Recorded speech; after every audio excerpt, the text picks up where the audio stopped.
Your Excellencies,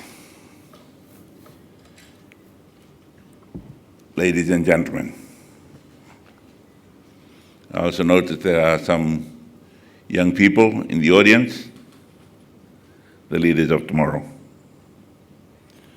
I extend to you all a very good afternoon and warm greetings from the President, the government, the chiefs and the people of Fiji. It is my distinct honor to be here in New Delhi to make some remarks on the Ocean of Peace concept, of which I am probably the principal advocate during this decade. There have been many who have tried to promote the concept of Pacific as an ocean of peace. I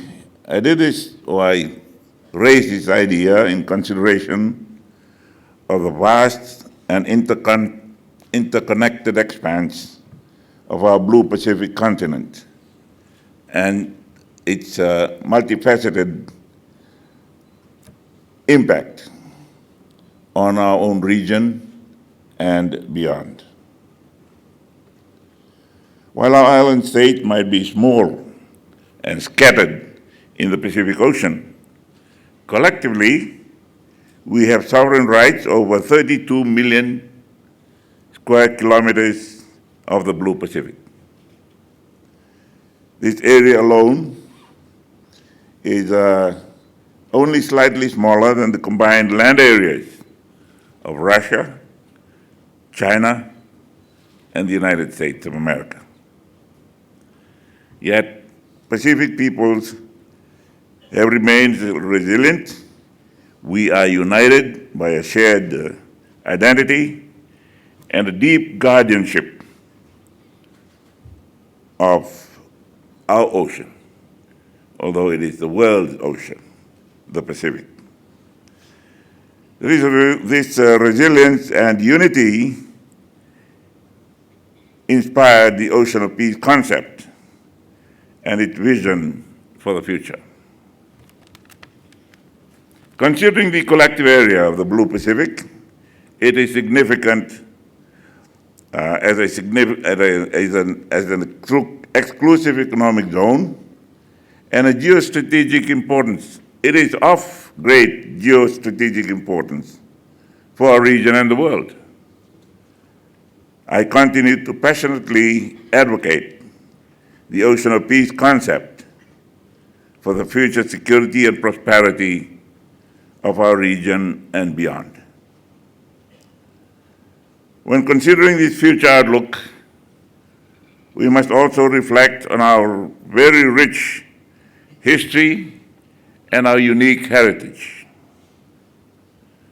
Our forebears journeyed into the unknown some 3,000 years ago in great outrigger canoes. They steered by brilliant navigation using the stars only at the time. These pioneers sailed infinite miles month after month and finally settling on the islands and atolls that they discovered. It remains one of the most remarkable migrations of a people, a testimony of human endurance, fortitude, and achievement. We are a people who are at one with the sea and the land, creating a civilization that is still flourishing today. It would be remiss of me not to mention a very important figure from history, Ferdinand Magellan, the famed Portuguese navigator who sailed across the Pacific Ocean in 1522. This marked the era of early European discovery of the Blue Pacific. Magellan stands out because he bestowed the name of our aquatic continent, which still remains today, the Pacific, which means peaceful. The waters that Magellan traversed were calm at the time. However, we all know that the waters of the Pacific have not always been that way. The Blue Pacific has been a theater of external wars. It has been treated as a testing ground for the most dangerous weapons. It has endured catastrophic calamities caused by climate change and its rich resources exploited by many. This is the current reality of the Blue Pacific. Recognizing these security dynamics, in September of 2024, Fiji launched its inaugural foreign policy white paper, which carefully articulates that our most significant security threat lies in the prospect of a wider region which is riven by division, insecurity, and instability. Considering those dynamics, the most significant contribution that Fiji can make is to state a strategic equilibrium in the broader Indo-Pacific region. It is to focus on the challenge for peace and security in our own Pacific neighborhood. As I farewell the draft of peacekeepers when I was commander of the Fiji Army, I told them, we cannot give anybody anything we do not have. And we have been peacekeeping in the Middle East since 1978. And people ask, where are you from? From Fiji. Where is that? In the Pacific. So I thought one of the very basic things we must create in the homeland, home area of these peacekeepers is to take abroad a peace that we already feel at home. That is why I have advocated for the Pacific to be a zone or an ocean of peace. This challenge for peace has faced me squarely for the past few years, and in fact, since I became a peacekeeper and a politician. I feel great responsibility for the destruction of peace that we had at home, and now the restoration of peace at home and the wider Pacific region to advocate to the rest of the world.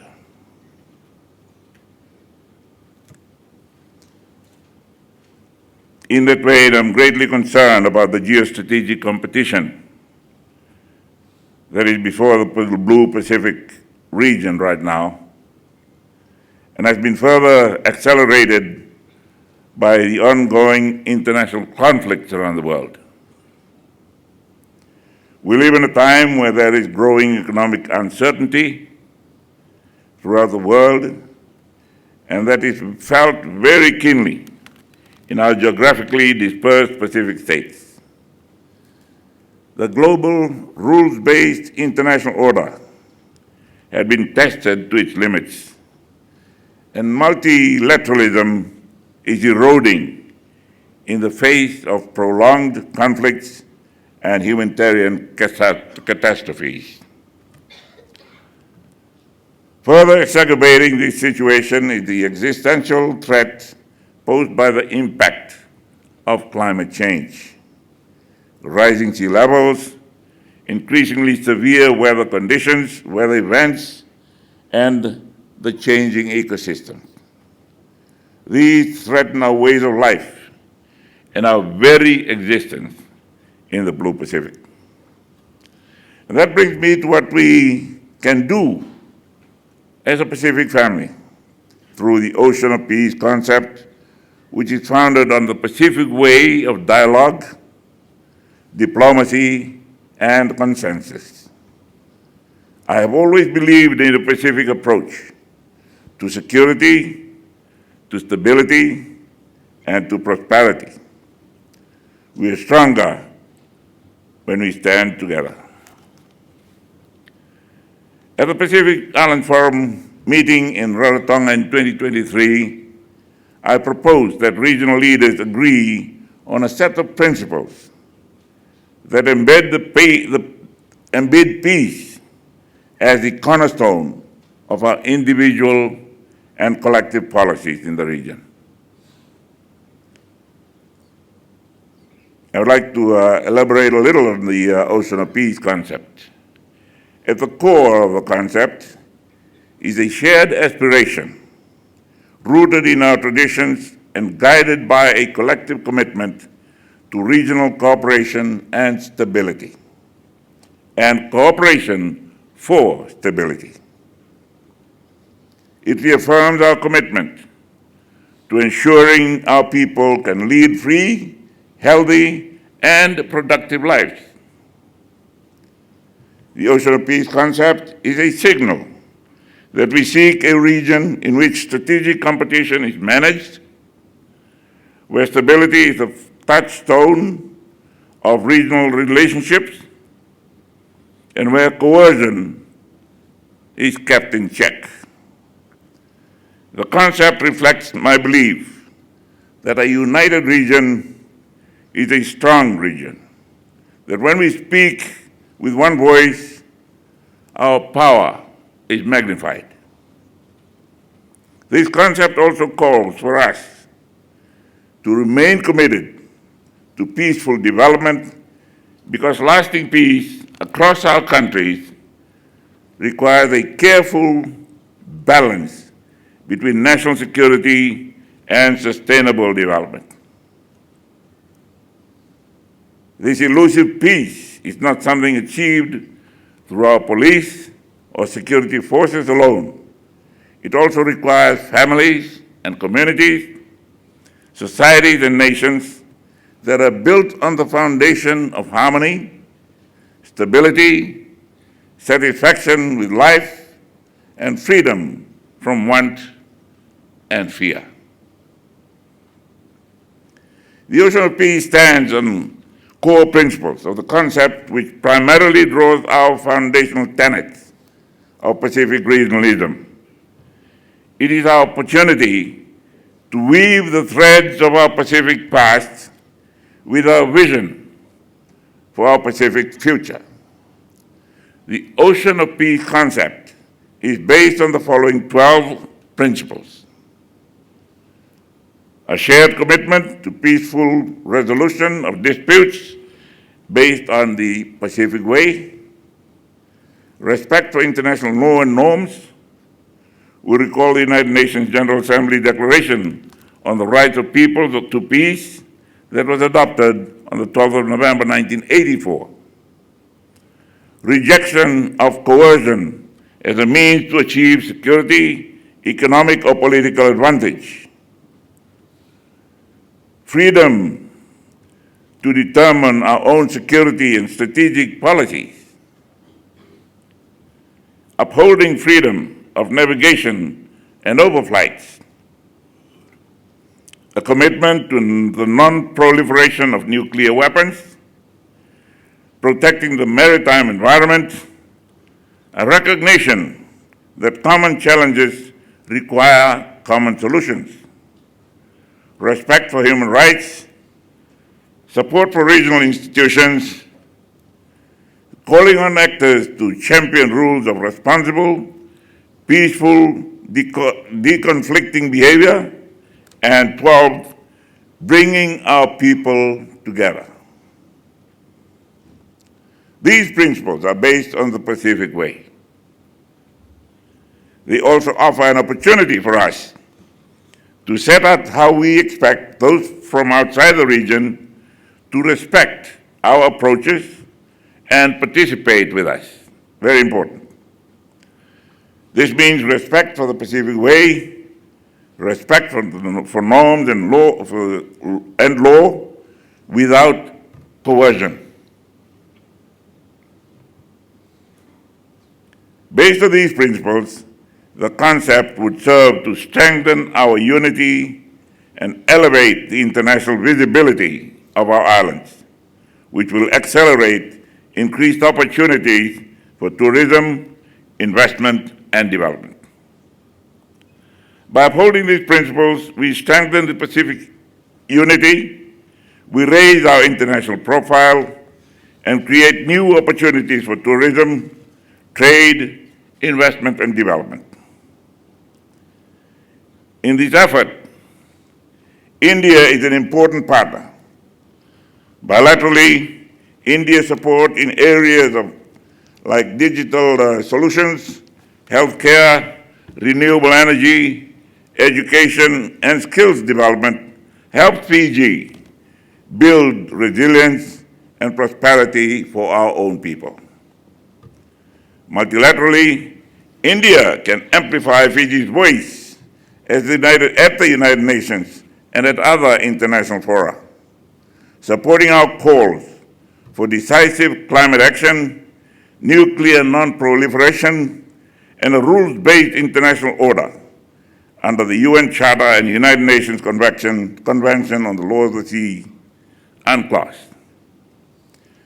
Together, Fiji and India can work together to ensure that the vision of the Pacific as an ocean of peace becomes a reality not only for our region, but as a contribution to global peace and stability.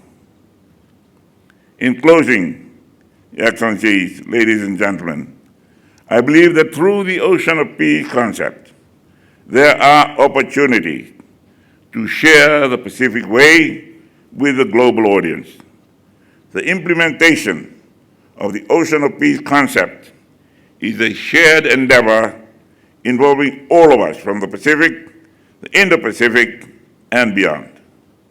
We must work together to safeguard our Blue Pacific, our Ocean of Peace, for this generation and those generations to come. Last week, the draft Ocean of Peace Declaration has passed through the integral processes of our Pacific Island Forum leaders, through the senior officials meetings and the Foreign Ministers meeting. Now the draft declaration is ready to be tabled to the Pacific Island Forum leaders for their leaders' consideration at their meeting coming up next month in Honiara, the Solomon Islands. I look forward to the support of the government of the Republic of India for the realization of the Ocean of Peace concept, and through it, in what we can do together for world peace, world security, and the dignity of humankind. Thank you all very much. But Danabat, Vinawalev.